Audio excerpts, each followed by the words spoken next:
today. I'm Colonel Dave Bailey, Assistant Chief in charge of the Investigation Bureau in the Police Department. With me is Colonel Jim Whalen, in charge of our Patrol Bureau, Captain Elliot Isaac, in charge of our Criminal Investigation Section. As you know by now, the purpose of the conference here is to formally bring the investigation into the missing person, Brogan Dulle, to a close. Last night, Mr. Dulle was located in a building located at 173 East McMillan. He was found deceased. First of all, what the police department would like to do is basically tell the family our thoughts and prayers are with family and friends. And as you can imagine, all the people that helped us in this search, you know, we also think about them, and we certainly appreciate all the help we've received from the thousands of people that showed up to help in the search, and to our partners with the county and the federal agencies that really helped out, and they stepped up, and we certainly do appreciate that. As I stated, sometime around 9 o'clock last evening, District 4 officers were called to the address located at 173 East McMillan to investigate what was called in as a suspicious circumstance. Apparently the building owner had gone through the property and believed she had located an individual in the basement of the building. Officers arrived on the scene, and they found Mr. Dulle deceased. At that point, we called the coroner. Dr. Samarco responded. We consulted with her. We did issue a statement last night, and we believe that the body was Mr. Dulle. The coroner's report has since been released confirming that identification, and included in her report is the cause of death, apparent suicide by asphyxiation. With that being said, I can tell you that it's been a long week. It's been an investigation that I think raised probably a lot more questions than answers, and I still think we have a lot of questions, and maybe we'll never know the answers to. I tell you, my staff, we sat and talked about it. We've had theory after theory. Tried to think this thing. Saturday I went into work and looked at the efforts of the volunteers. I walked into their headquarters there and looked at their grid system, and I can tell you it's phenomenal how much territory they covered. I saw the areas they covered. I was there Saturday. We all met Saturday. And actually we went back to the scene and tried to retrace our steps, because, you know, a lot of times, you know, you get these investigations and they carry you way out beyond, but sometimes you got to go back and find out, you know, if we got everything at the scene. And I can tell you, I walked that block Saturday afternoon myself, and, you know, I think one of the questions I've heard this morning is the condition of the building in which Mr. Dulle was located. I think when we conducted our search, of course, you know, you're always looking for areas where somebody could have got into, a place that's been breached. When you look at this building, and I got to tell you, I walked behind it, in front of it, side of it.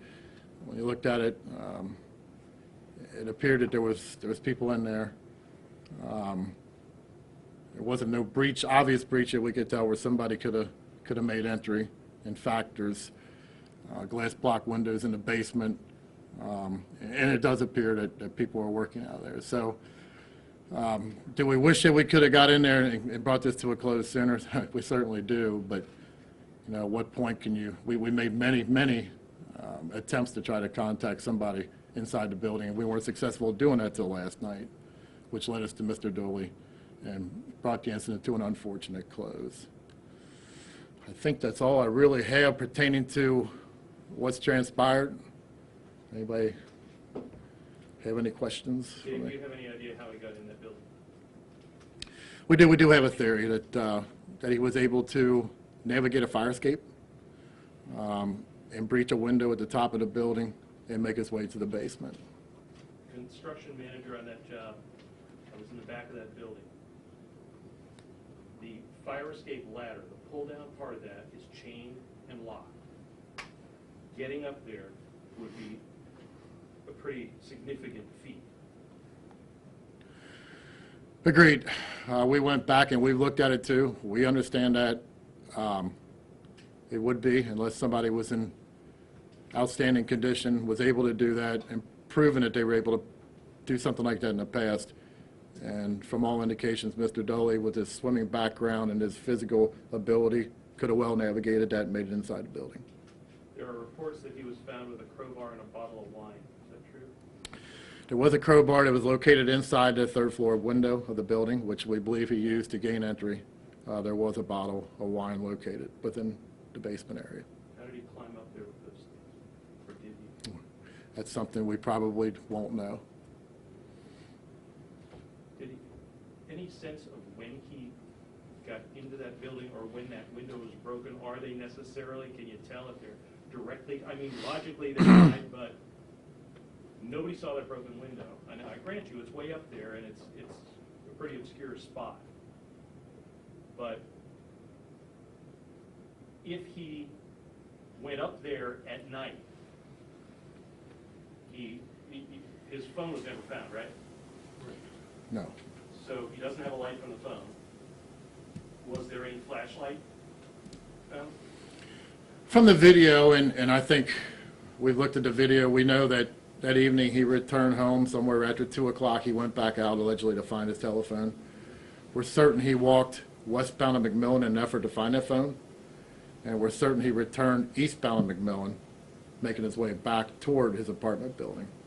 At that point, we don't have any camera footage that could put him farther east on McMillan. Our theory is that maybe he did make it back to his apartment to retrieve those items, the crowbar, but we don't know. We don't know if maybe this was planned days in advance. We just don't know that. We know that we're certain that he did gain entry, but if it was all done at night, we're not really 100% sure on that, Rich.